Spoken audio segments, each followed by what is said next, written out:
Hey guys! Welcome to my YouTube channel. And today's video, unboxing po tayo ng solar light.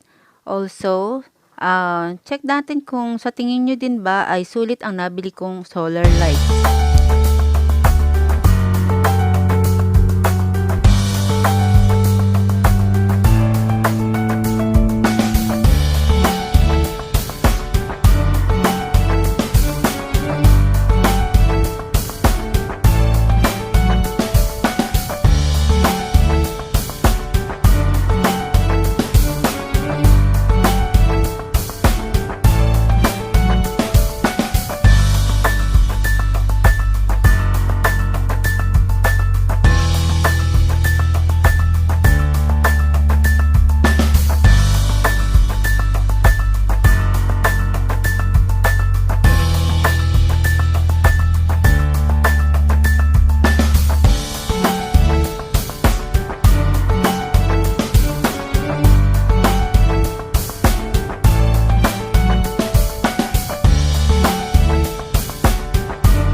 Bali, ito po yung in-order namin na solar lights.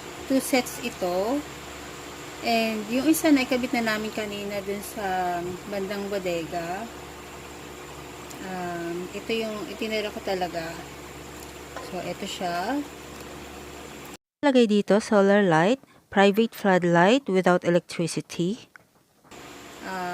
Hindi ko naintindihan kung ano ibig sabihin itong HP-SO1. So, itong in-order ko, 60 watts. Yung isa sa poste sa may gate namin, bali, mas mababa yung wattage niya. Ito, nasubukan ko na yung ganitong ilaw. Bali, more than 1 year na siya nakakabit, or more than 1 year na namin siya nagagamit. And, gusto ng mother ko na magdagdag kami ng ilaw, lalo na tag-ulan ulit. At uso na naman yan, for sure, yung brown out. So, malaking bagay ito. Kasi, pag tag-ulan na ganyan, mahirap kung walang ilaw sa labas. So, ito yung kasama niya. Meron siyang remote control.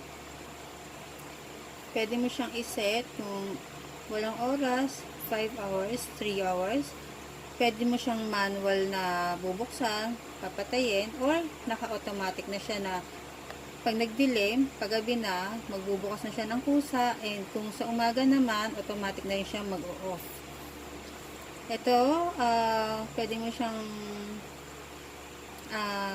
piliin kung gusto mo na mas maliwanag or yung tama lang.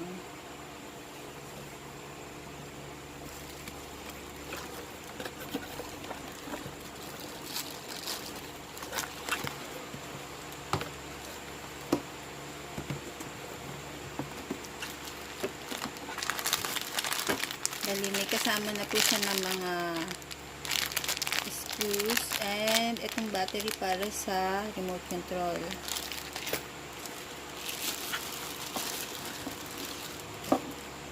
So, yung unang in-order ko nito,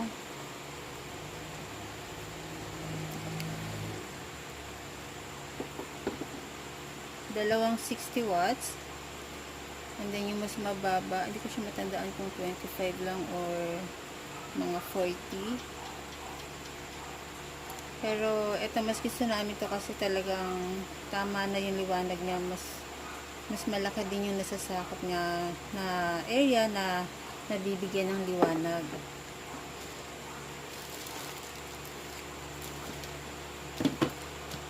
Ito pa yung isang box. So, pag nag-order kayo ng solar light, 2 boxes ang makukuha nyo per order. Kasi ito, nakahiwalay yung box ng solar panels. Ito siya.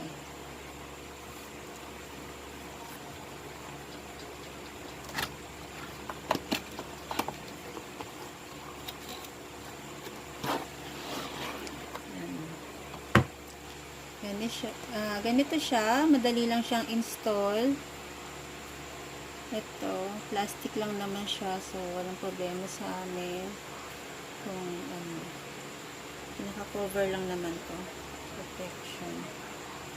So, kung ilalagay nyo sa bubong, mahaba itong cord na nakadugtong.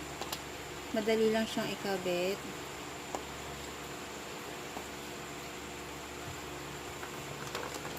So, dito ipapakita ko na lamang sa inyo kung gaano siya kaliwanag. Since itong mga ganito, pag dumating sa inyo, may pre-charge na yung ilaw para matesting.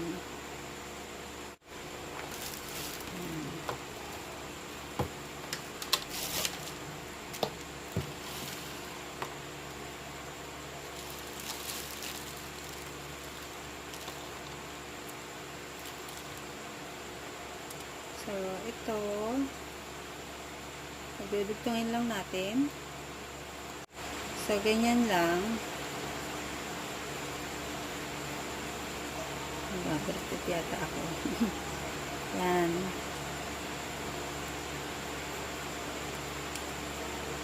Para pag nakakabit sa outdoor, hindi mapasokan ng tubig yung pinagdugtong natin. So, ayan, nagcha-charge siya.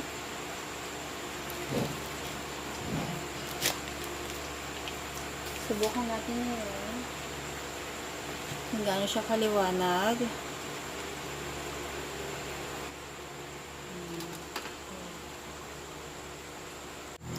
Ayan, kung wala, then ito, yan yung pagka ginamit na natin sa gabi yung solar light.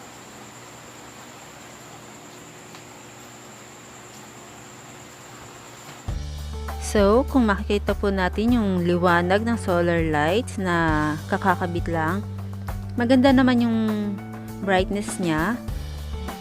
Hindi ko lang maipakita ng buo kung hanggang saan yung talagang nasasakop ng liwanag niya kasi nga medyo makalat, nakakahiya. Kung i-compare ko siya doon sa dati naming in-order, although same store siya, yung cord, mas makapal yung dati kaysa ngayon.